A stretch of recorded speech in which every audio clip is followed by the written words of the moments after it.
Speaking of moments, you've been, as you mentioned, your career with the Fever. First six, though, were tough, obviously. They weren't as easy. You guys have made the playoffs the last two. What's been the big turnaround? How have you viewed the way the team has grown organically? Kelsey Mitchell has finally broken her silence. After months of generic interviews, polished press lines, and endless chatter from media insiders spinning their own narratives, the veteran heartbeat of the Indiana Fever delivered what fans have been waiting for, a raw and unfiltered truth. She didn't just answer a question. She dropped a truth bomb so powerful that the WNBA is still buzzing, trying to interpret its meaning. Every word she spoke carried weight. Every tone was deliberate. And in that single moment, Mitchell reminded the world that leadership is not always about volume. It's about conviction. What she said wasn't just commentary. It was a statement that could change the trajectory of how we talk about Caitlin Clark, the Fever, and the WNBA itself. And then you bring in Caitlin, who changed the world, changed the dynamic of basketball. And as a friend and as a player, you grow to appreciate her because, certain doors have opened because she's come to the Fever, and you have to respect that. And I love the teammate and person in her because she's accepted it with so much grace and even welcomed us with open arms to, make this thing happen. So I think it just took a lot of big pieces to make, what it. The real debate now? Was Mitchell simply expressing admiration? Was this the early hint of a professional rivalry? Or was it something far bigger? A brilliantly calculated, brutally honest, and refreshingly real teammate evaluation that set a new standard for authenticity in pro sports? That's the question fans are chewing on today. But before diving into the heart of her words, let's pause to consider something bigger. Do you believe Caitlin Clark has not only transformed women's basketball, but shifted the global perception of the sport itself? Are we witnessing the single most important turning point in modern sports history? Is Caitlin the needle? Let us know down in the comments below.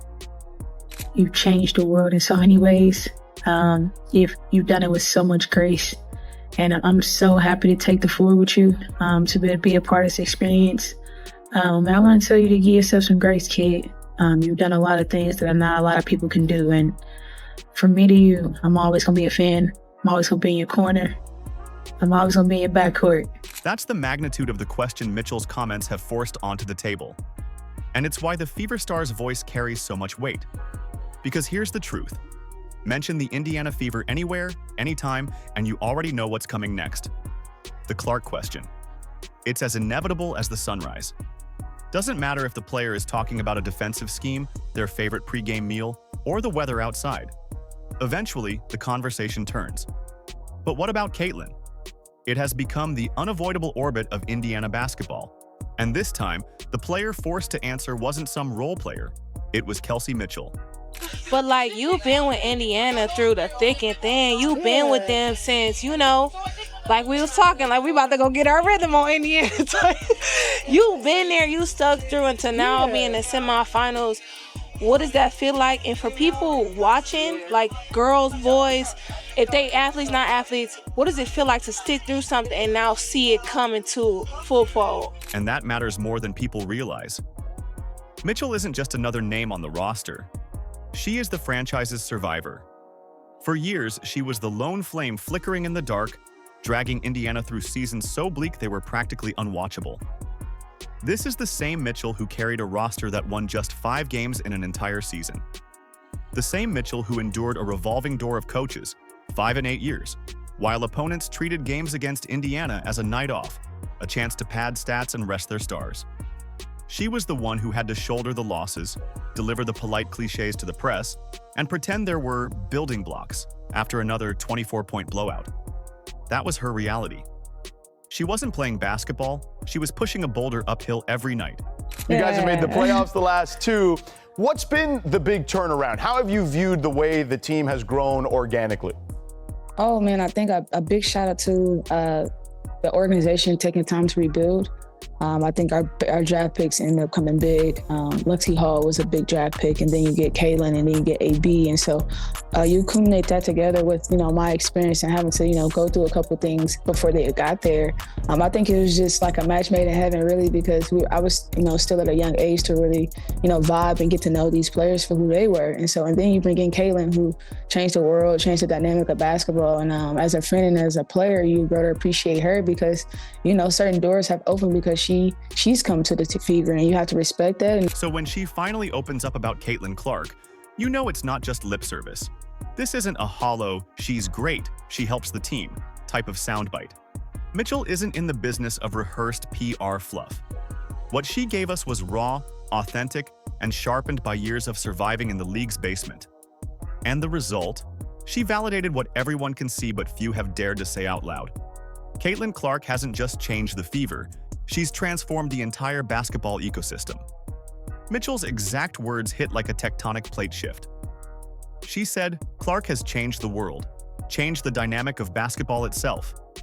Let that sink in. That's not a compliment. That's a seismic admission from the one player who could have easily been bitter. The cornerstone of the Fever, the one who fought through irrelevance and pain, looked into the camera and essentially said, "Without Caitlin, none of this happens." The sellouts, the primetime games, the international coverage, all of it. Now, you were an MVP finalist this year with our own Chiney Ogwumike even saying that you had the best season of any guard this year in the league. What has it been like to get that kind of recognition and get your flowers? Oh, I appreciate it. I've been to a lot throughout the course of my career with Indiana Fever. It's been like my longest, ever. So it's for me, it's a humbling experience to kind of see myself make waves from where it started to where it is now. And just kind of respect the game, lean on the game as far as creating bonds and friendships. And now you get to see us do that now, a couple years later. What makes this even more powerful? The complete absence of jealousy. No bitterness in her voice, no passive-aggressive tone, no hint of resentment. Just genuine respect. That's what makes Kelsey Mitchell's words so rare and refreshing. She didn't diminish herself in the process either. This wasn't surrender, this was balance. She reminded everyone, subtly but firmly, that before Caitlin's arrival, she was the one carrying the franchise. She was the one grinding through the worst years, laying the foundation so Clark had a platform to stand on when she arrived. And that is an undeniable truth. Mitchell is the reason the Fever didn't collapse into total irrelevance those many years ago. While the league ignored Indiana, while other players padded their resumes against them, Mitchell was the one powering the franchise's identity. She wasn't just keeping the lights on, she was the generator keeping the whole building from shutting down. And now, in 2025, her loyalty is paying dividends, not in stats alone, but in legacy. Mitchell didn't just acknowledge Clark's impact. She elevated it while simultaneously reaffirming her own. That's the genius of her statement. It wasn't about taking sides. It was about reminding everyone that true leadership doesn't fear competition. It welcomes it. That's why fans across the country are still talking about what she said. Not because it was flashy, not because it was dramatic, but because it was real. And in a league where jealousy, bitterness, and petty rivalries have too often defined the narrative, fueled by veterans like Asia Wilson throwing shade or Cheryl Swoops taking digs, Mitchell just flipped the script. She proved that respect and truth-telling can coexist. That you can recognize a generational star like Caitlin Clark while still standing tall in your own legacy. And in doing so, she gave the WNBA the kind of authenticity it desperately needs. Oh man, it's an unbelievable experience. It's a moment that I don't want to, take for granted. I want to cherish it as much as I possibly can. Like I said, I want to use this moment to as a moment to not grow. And so hopefully the mental preparation that I've been through and the things I've been through can kind of help me get through these moments. And then just, loving basketball for what it is and just, loving the game and having fun with it. Kelsey Mitchell's reflections can't be fully understood without rewinding the Fever's journey. When Lexi Hull first came into the fold, Indiana was still the league's punchline. Wins were rare, losses were routine, and the franchise existed on the margins of relevance. Mitchell was the one smiling through press conferences, fielding questions about building blocks, while the team barely scraped together 5 victories in a season. She had to dress up futility and optimism, knowing full well the weight she was carrying on her shoulders. Then came Aaliyah Boston, the post-powerhouse who offered a glimmer of hope. Her arrival was like planting a flag in a wasteland. Suddenly, Indiana had something that looked like a foundation. And then, of course, came Caitlin Clark, a supernova who bent not just basketball but the entire sports media universe to her will. Her presence instantly transformed the Fever from a laughingstock into headline news. Through it all, Mitchell didn't sulk, didn't complain, didn't demand out. She adjusted, embraced the reinforcements, and recognized that this was not a threat but the long overdue change she had been waiting for. That's why her endorsement of Clark carries so much gravity. She's lived both versions of this franchise, and she knows which one sells tickets and shifts culture. I love the teammate and person in her because she's accepted it with so much grace and even welcomed us with open arms to, make this thing happen. So I think it just took a lot of big pieces to make, what it is now. What has it been like? Because certainly the world has been focused on her. But what has it been like as a teammate? Because sometimes people are stepping to her, but I feel like you guys are stepping right back in those situations. I think it's just it's competitive nature, man. You know how it goes. It's just competitive nature. I think that we want to fight to, love on our team and be who we are and respect the game at the same time. So I think it's a lot of just competitive nature at the end of the day. But Mitchell's words went further than professional respect. They carried something deeper, more personal. She didn't just call Clark a teammate, she called her a friend. That one word matters more than outsiders realize. Because in professional sports, where egos and rivalries often poison chemistry, friend is not a casual label. It's a signal that Clark's integration into this roster has been seamless, even healing. According to Mitchell, Clark didn't just show up to be the star, she showed up to create an environment where everyone could thrive in her orbit. This distinction is critical. We've seen super teams implode in other leagues. Too many stars, too much ego, not enough cohesion. And suddenly what looked unstoppable collapses under its own hype. Clark has avoided that trap. She doesn't demand to be the sole spotlight. She acts like the sun, radiating light so that everyone else's game shines brighter. And Mitchell's career is proof of that. Her profile has exploded since Clark's arrival. She's playing her most efficient basketball, dropping points in key playoff moments, and finally getting the recognition she always deserved but rarely received.